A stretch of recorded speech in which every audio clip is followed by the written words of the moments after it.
সন্তানদেরকে যারা হত্যা করেছে তাদের বিচার বাংলার জমিনে করবই করবই করবই।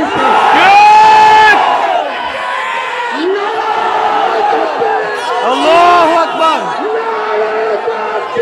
আল্লাহু আকবার। ইসলামের শত্রুরা হুঁশিয়ার সাবধান, হুঁশিয়ার সাবধান। ইসলামের শত্রুরা নাস্তিকদের আস্তানা উড়িয়ে দাও, উড়িয়ে দাও, ফেলে দাও, ঘুরে দাও। নাস্তিকদের আস্তানা। কত পরিষ্কার, জিন্দাবাদ, জিন্দাবাদ। কত পরিষ্কার। যারা আমার বাইদের গণহত্যা চালিয়েছে তাদেরকে ফাঁসির কাস্তে ঝুলাইতে হবে। ঠিক। বাংলাদেশ নতুন ভাবে স্বাধীন হয়েছে। ইসলাম বিরোধী শক্তি আমাদের মাথার উপরে লাঠি ঘুরিয়েছিল, আর কোন শক্তিকে লাঠি ঘুরানোর সুযোগ দেওয়া যাবে না। ঠিক। এক জালেমের পতন হয়েছে, নতুন জালেম তৈরি হোক, বাংলার জনগণ রক্তাক্ত হবে। সুতরাং দেশ স্বাধীন হয়েছে, এই দেশের স্বাধীনতা রক্ষা করতে হবে। ঠিক। এই স্বাধীনতা রক্ষা করার জন্য প্রয়োজনের জীবন দেব, রক্ত দেব, কিন্তু ভারতের রক্ত চক্রকে বের করা। ঠিক। শেষ কথা বলতে চাই, এখানে অনেক ওলামায়ে কেরাম আছেন, আল্লামা খালেদ সাইফুল্লাহ সাদি সাহেব আছেন, মুফতি ওলিউল্লাহ সাহেব আছেন, আরো ওলামায়ে কেরাম আছেন। আমাদের মাহবরে হযরত মাওলানা খুরশিদ আলম কাসেমী, মুফতি সাহাবাত হোসেন রাজি সহ অনেকে আমরা জেলে ছিলাম। ডিস্টার্ব করে গিয়া, ডিস্টার্ব না, অভ্যাসে আমার লাঠিতে মারি দিব। শুনেন, আমরা জেলে ছিলাম একসাথে, রিমান্ডের নির্যাতন ভোগ করেছি 1.5 মাস, 1 মাস, আমাকে 51 দিন রিমান্ডের নির্যাতন করা হয়েছে। আল্লাহ। হযরত খুরশিদ আলম কাসেমী সাহেব 1 বছরের অধিক সময় জেলে ছিলেন। আমরা নির্যাতন ভোগ করেছি, আমাদের হাতে হ্যান্ডকাপ লাগানো হয়েছে, পায়ে ডান্ডা মেরে লাগানো হয়েছে, কোমরে গরু কথা, আলেমদেরকে ফাঁসির মৃত্যুদণ্ডের আসামির ছেড়ে রাখা হয়েছে।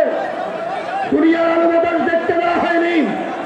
এই ইতিহাস আমরা মনে যায়নি, এই ইতিহাস আমরা মনে যায়নি। তিনি বাংলাদেশ থেকে পালিয়ে গেছেন। তিনি বলেছিলেন আমি পালাই না, খেলা হবে, আমরা খেলোয়াড়রা আছি, কিন্তু তোমরা এমন পালাইছ, তোমাদের নেত্রী পরনের কাপড় ছাড়া কেউ যদিও যেতে পারে নাই। তিনি তার বাবাকে জাতির বাবা বানানোর আইন করেছেন। মুসলিম জাতির বাবার নাম কি? কি নাম? মুসলিম জাতির বাবা ইব্রাহিম। এটা আমাদের বানানো, আল্লাহর বানানো। আল্লাহ বানাইলেন মুসলিম জাতির বাবা ইব্রাহিমকে, তিনি বানাইলেন তার বাবাকে জাতির বাবা। আল্লাহর ইচ্ছা হলে তিনি জাতির বাবা হবেন না, জোতার বাবা হবেন। আল্লাহ এমন ঘটনা ঘটাই দিলেন, 5 তারিখ দেশ স্বাধীন হওয়ার পরে আমাদেরকে সেনাপ্রধান ডাকলেন, রাজনৈতিক নেতৃবৃন্দ গিয়েছিলেন। আমিও সেই দিন উনাগার সেনাপ্রধানের আহ্বানে সেনা সদর দফতরে গিয়েছিলাম। আসার পথে আমরা যখন বঙ্গভবনে যাই, দেখি জাতির বাবার যে মূর্তি, যে ভাস্কর্য তিনি স্থাপন করেছেন, এই ভাস্কর্যের উপরে এক ছোট বাচ্চা মাথার উপর দাঁড়িয়ে, জাতির বাবার মাথার উপর দাঁড়িয়ে টপ টপ পেশাব করছে। কিছুক্ষণ পরে দেখলাম বেশ কিছু যুবক এক বিশাল জুতার মালা এনে জাতির বাবার গলায় পরাই দিচ্ছে। ইজ্জত না বেইজ্জত? কে করলেন এই বেইজ্জতি? আপনি তো বলেছিলেন পালাই যান না, আপনি পালাই গেছেন। শুনলাম আপনি নামাজ পড়েন, তাহাজ্জুদ পড়েন, আরো সকালবেলা কোরআন পড়ে কাজ শুরু করেন। আমি তো মনে করি উজু করে পড়েন না, উজু ছাড়া পড়েন। উজু ছাড়া পড়েন নিশ্চয়। উজু করে পড়লে একজন ইমামদারের কাছে যাইতো, উজু ছাড়া পড়ছেন এই জন্য একজন বালাওয়ালের কাছে আশ্রয় নিয়েছে। ওখান থেকে বসে বসে দেশের বিরুদ্ধে, আলেম ওলামাদের বিরুদ্ধে চক্রান্ত করো, আমাদেরকে বেলখি লাগাও।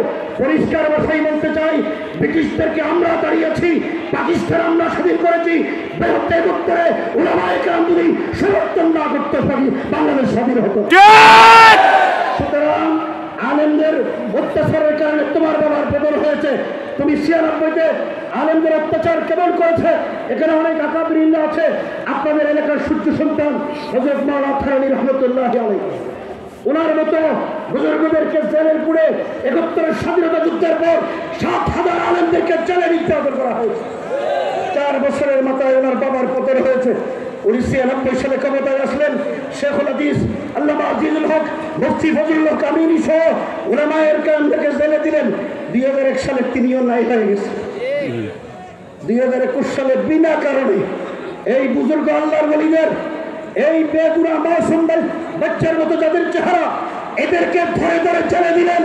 আল্লাহর কসম করে বলি, মান আদালি ওয়ালিয়ান ফাকাদ আযমতুহু বিল হক। আল্লাহর যুদ্ধ আপনার বিরুদ্ধে লেগে গেছে। এমন যুদ্ধ লাগছে, আপনি ভীষণ ফতোয়া ঘোষণা করেছিলেন আরো 17 বছর বাকি, এর আগেই আপনি বাংলাদেশের নাই হয়ে গেছে। ঠিক না বেটে? আমি যারা এই দল করতেন তাদেরকে বলি, এখানে থাকলে তোমাদেরকে বলি, তোমাদের লজ্জা থাকা উচিত। যেই নেত্রীর পিছনে তোমরা ঘুরে এদেশ থেকে ইসলাম নির্মূল করার চক্রান্ত করেছ, আলেমদেরকে হত্যা করেছ, নবীর আশিকদের উপরে গুলি চালিয়েছ, সেই নেত্রী তোমাদেরকে এখানে একা ফেলে পালাই চলে গেছে। আর কত লজ্জা দিবে আমাদেরকে? সুতরাং স্পষ্ট ভাষায় বলতে চাই, এই দেশের বিরুদ্ধে দিল্লিতে বসে হিন্দুস্তানে বসে ষড়যন্ত্র করবেন, আমরা কিন্তু মুখে আঙ্গুল দেব না। প্রয়োজনে হিন্দুস্তানের বিরুদ্ধে লড়াই করব। পাকিস্তানিদেরকে আমরা পাঠিয়েছি, হিন্দুস্তান যদি আগ্রাসন চালায়, হিন্দুস্তানের বিরুদ্ধে লড়াই করতে, যুদ্ধ করতে কারা কারা বসছে।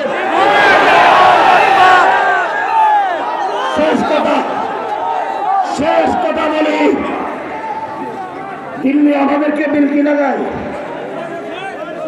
আল্লামা ইকবাল বলেছেন, এর আগে বলি 800 বছর কিন্তু আমরা শাসন করেছি। ঠিক না বেটে? তাজমহল, আগ্রা, দিল্লি শাহী মসজিদে যদি পর্যটক মুসলমানরা না যায়, তোমরা কিন্তু উঠবসে পড়বে। আজকে শুরু হয়ে গেছে চেন্নাই, দিল্লি, কলকাতা, আসাম, ত্রিপুরা, মণিপুর, সব জায়গায় ব্যবসা বাণিজ্য, হাসপাতালে হাহাকার অবস্থা। ঠিক না বেটে? ঠিক না বেটে? এই বুড়া বুজুর্গ আল্লাহর ওলিদের সাথে বিয়াদবি করেছ, দিল্লি আমাদের বিরুদ্ধে ষড়যন্ত্র করছে। আমরা বলি 800 বছর আমরা শাসন করেছি, বেশি বেতালি করবা।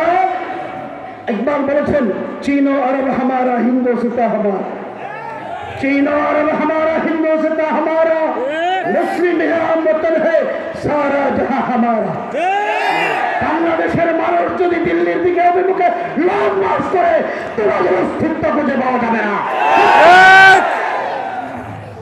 শেষ কথা, শেষ কথা, শেষ কথা, আমাদের মুখে ইমান আছে নাই? আছে। ইমানদার বাতিলের সঙ্গে মাথা নত করে না। আমরা কোনো বাতিলের সঙ্গে মাথা নত করবো না। बातिल से डरने वाले आसमां नहीं, हम 100 बार कर चुका है तो इंतहा हमारा। तौहीद की अमानत सीनों में है हमारे, आसान नहीं मिटाना नामो निशा हमारा। तेगू की साये में हम पल कर जवा हुए हैं, खंजर हिलालों का है कौमी निशा हमारा। अस्सलाम वालेकुम व रहमतुल्लाह।